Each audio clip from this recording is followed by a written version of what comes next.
What is going on, y'all? John D. Saunders here, your favorite web designer. And in today's video, I'm talking about mistakes, y'all. I'm talking about 5 mistakes I made as a web design agency owner, the things that I learned from them, and the ways that you can execute to avoid the mistakes I made. So let's go ahead and dive in. Let's jump in and let's get this party started.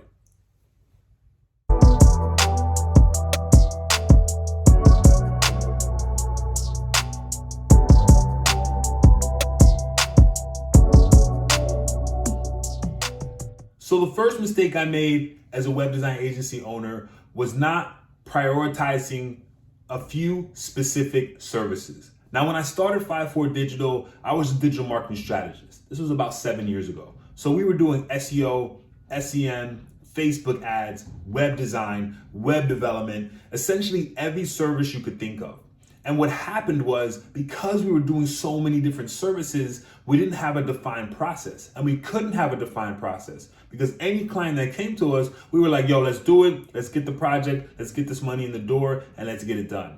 And so what happened was I ended up hiring a lot of individual people to help facilitate the process and a lot of these agency offerings. And we were all over the place because we were doing SEO, we were doing SEM, we were doing Facebook ads. We didn't have a defined process and we weren't big enough to scale the efforts that we needed to get the job done. So about 4.5 years ago, I decided that web design, branding, and web development were the core of our business. Those were the projects we always had the most fun on, the projects we always executed at a high level, and we always saw a return on investment for clients when we leveraged those skills. So that's when I decided to scrap everything else that we did in the agency and just focus on those core services. Essentially UI UX, web design, web development, and branding. And when we made that switch, at first it was difficult because we'd have clients, prospects, and people coming back and saying, hey, we'd love to collaborate and we'd love to work with you on X, Y, Z. But we had to turn a lot of that work away because that's not what we were focused on at the time. Now, doing that, we said no a lot up front. But as we established ourselves as a thought leader in the space, we provided essentially these services and focused our core efforts on just doing those items.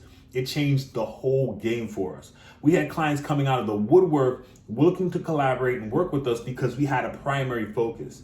And a lot of times when you have a primary focus, you can charge a premium because you're an expert at what you do.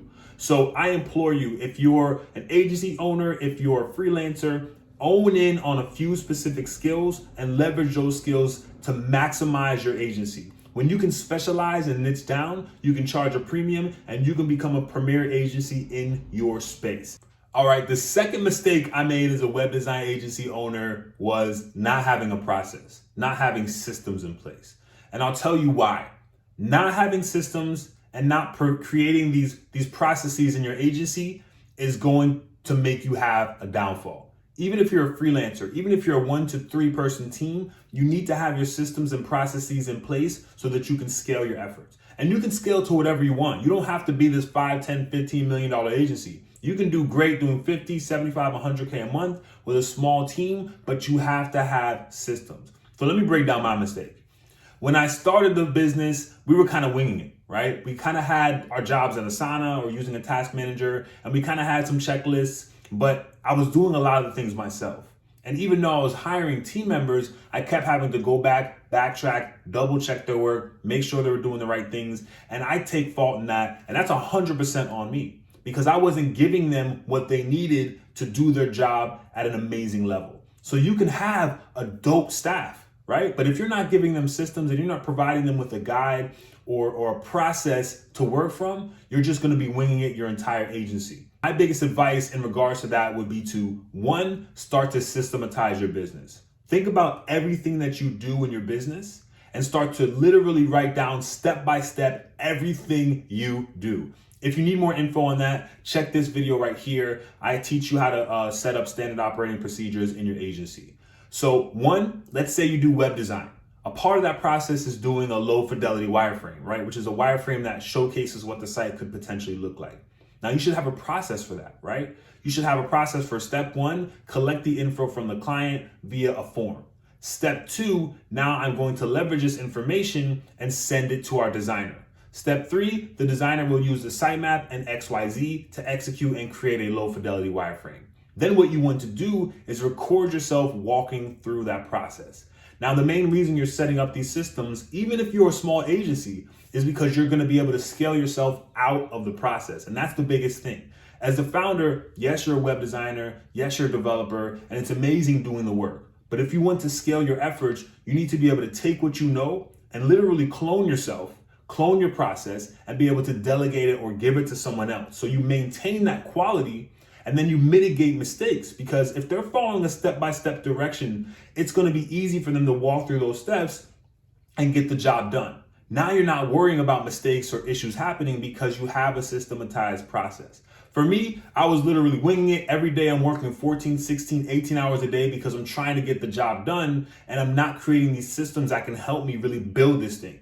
So the second mistake is not creating a system. I implore you, please make a system, create standard operating procedures in your agency so you can scale your efforts. All right, y'all. This mistake is, this is a hard one. Scope creep.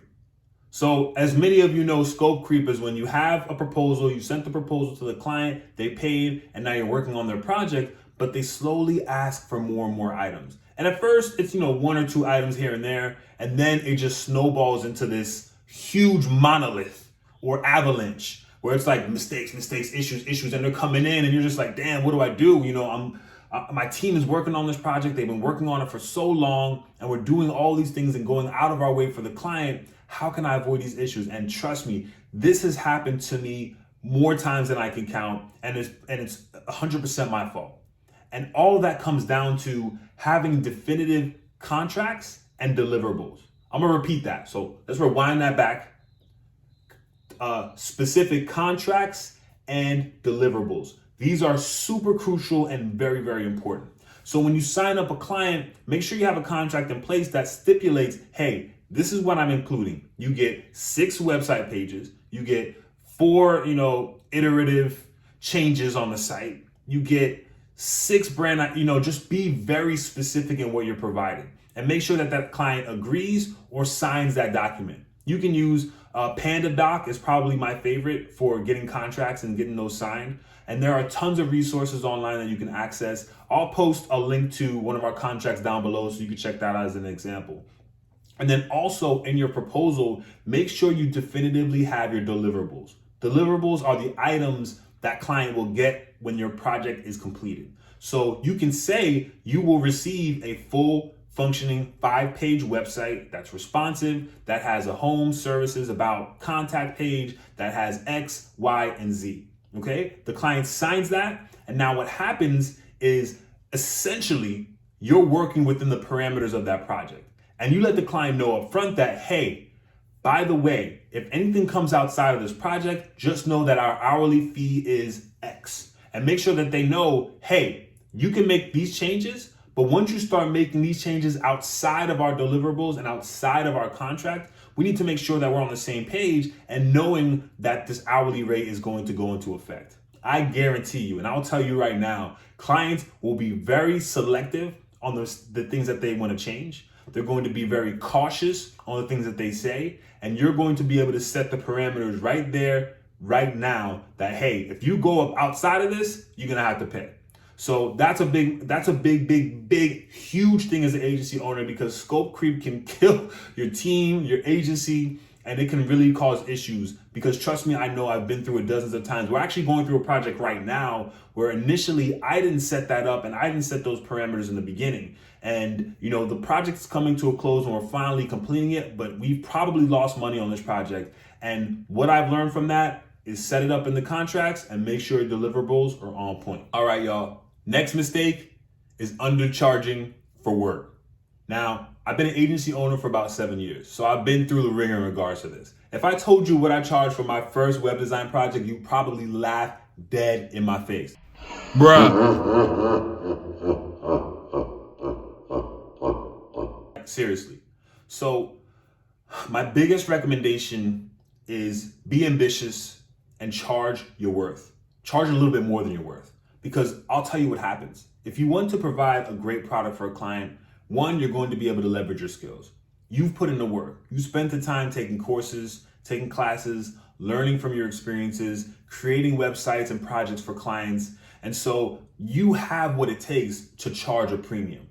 And a lot of times when you charge a premium for the product, one, the client has a higher perceived value for your product, right? Two, you can hire the best team members, the best project managers, the best designers and developers as a part of your staff and your team to build out these projects.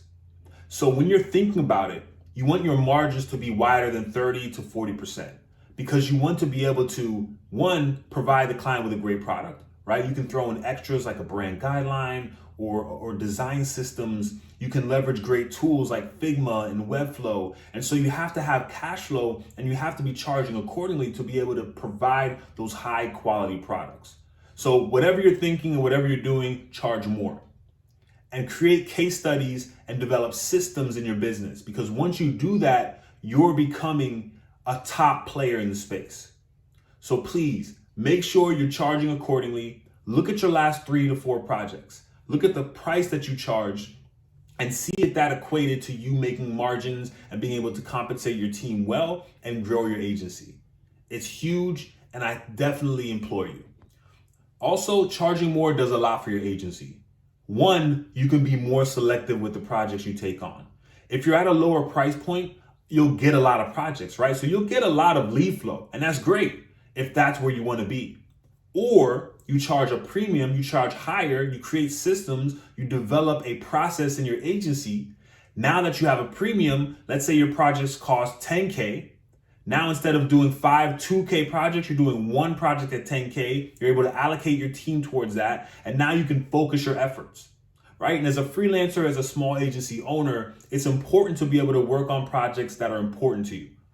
And to do that, you have to charge more.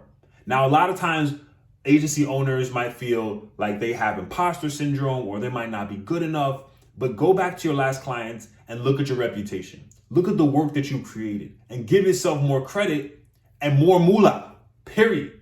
So now you're getting to the point where you're working on bigger projects, right? So you can work less hours because instead of 5 projects, you've got 1. You're able to allocate and adjust your time better. So essentially it's a win-win-win. All right, y'all. So the 5th mistake, the last one, is working with too many clients on one particular project. So sometimes, and this will happen as you grow on your agency scales, you'll have a client that has a team of maybe 4 to 6 or 7 people.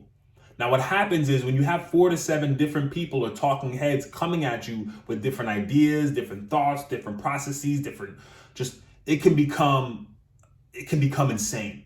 And a lot of times you're looking to please all these individuals that have a completely different scope of the project and idea of what they want executed. So what we recommend as an agency owner is having one point of contact that you talk to at the company or at the client.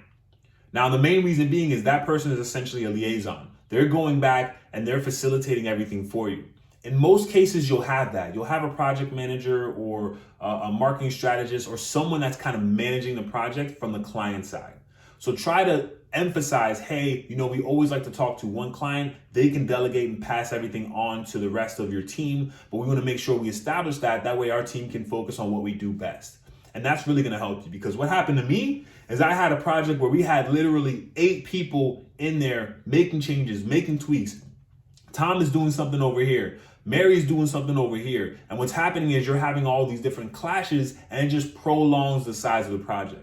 So what we decided is to say, hey, just to want to let you know, we have one point of contact that we'd like to talk to at your company. This helps us be able to get the job done. And you can relay and message everyone at the team, but we like to talk to one individual. And hopefully they understand that and get the idea, because essentially what it's going to do is just help you control and mitigate issues in the project. Fam, that's what I got.